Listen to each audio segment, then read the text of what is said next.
Hello, I'm Michael Morris. I own a 1987 Buick Grand National with T-tops. Always wanted a Buick Grand National since I was 17 years old. Joined some Facebook groups and basically told them what I wanted. And a guy out of North Carolina said that he had one. And I just had to get it. Yeah, I went down there and checked it out. I wasn't going to because the car was so nice, just looking at the pictures, and video. But I was like, well, I got lucky a couple times doing that and didn't want to chance it again. So, but it was what he said it was. Actually, even more. It was all stock, original. There was a few things that had been changed, like the air filter. Was about the only thing that wasn't original. A lot of guys upgrade those. It was originally 48,000 mile car. I can't think of anything that was really wrong with the car other than some rock chips and a little bit of lacquer checking, which is pretty normal in those cars. So I do a lot of shows around the valley, Cars and Coffee, all those types of things. And there's some really nice cars here in Arizona. So if you want to compete, even a little bit, I mean, your car has to be really nice. So I did have the car repainted. Came out really nice. Actually, probably more than I wanted, but I'm very happy with it.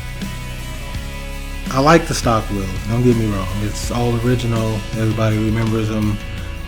But I do like the old 80s style mesh wheels. That's what everybody had on their cars back in the 80s. So when I thought of a wheel, that was the wheel that I wanted. The front is the 18-inch, 18 by 9, and the back is a 19 by 9.5. I'm not sure why I went with the staggered 18 and 19. I just thought it would kind of look kind of cool, give you a little bit of a rake to it, and without having to do it with the suspension. So I don't know, trying to be different. I've done some upgrades to the car, basically stuff that you should do: fuel pump, fuel injectors, performance chip, full stainless exhaust, upgraded ignition system, upgraded intercooler, front brakes. I haven't done the back yet, and the only reason I haven't is because I don't want to change the track width in the back, because I don't want to cut the wheel wells. That's one thing about this car that I don't want to do, is have to cut something in order to make it fit. I want the car to stay as much as original as possible, but with bolt-on type upgrades. So I haven't been in the motor. A lot of people do heads and cams and stuff. The only thing that you should do to these cars is new valve springs, because they weren't good from the factory. So you go in, you upgrade the valve springs. My motor is completely unopened. So basically it's the factory block. I have added a torque converter, higher stall torque converter, so it brings the turbo boost in a little faster. But other than that, I just don't want to cut the car, do anything that would otherwise diminish the value and the look of the car.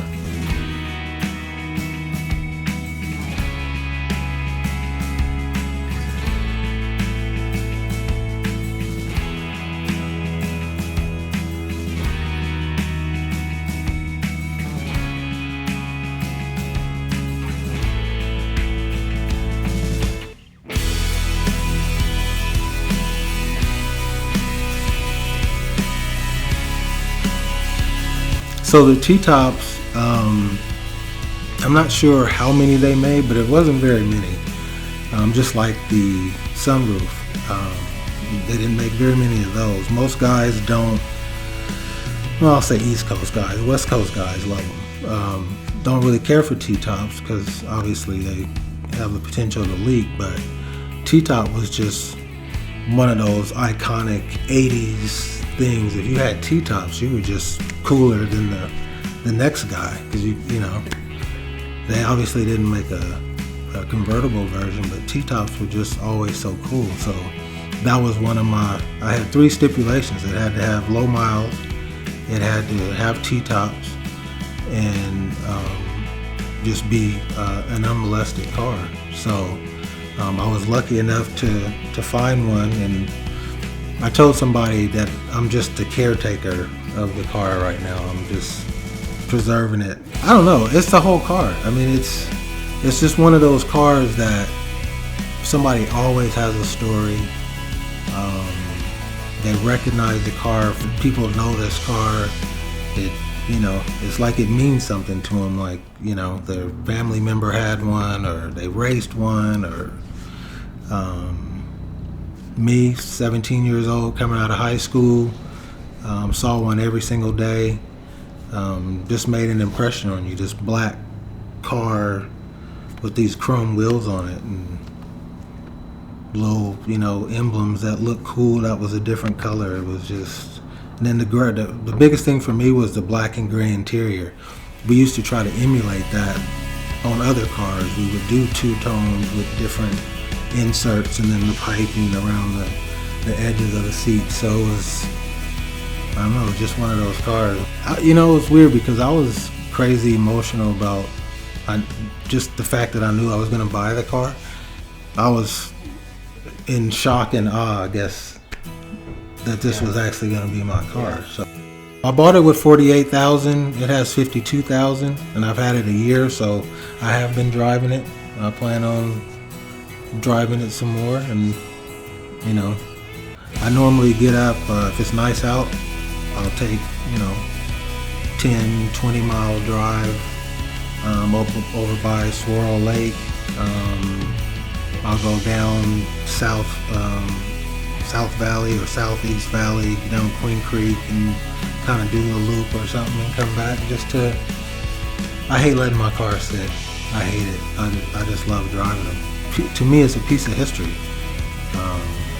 Everybody knows this car one way or another. So yeah, I feel I'm a lucky guy right now.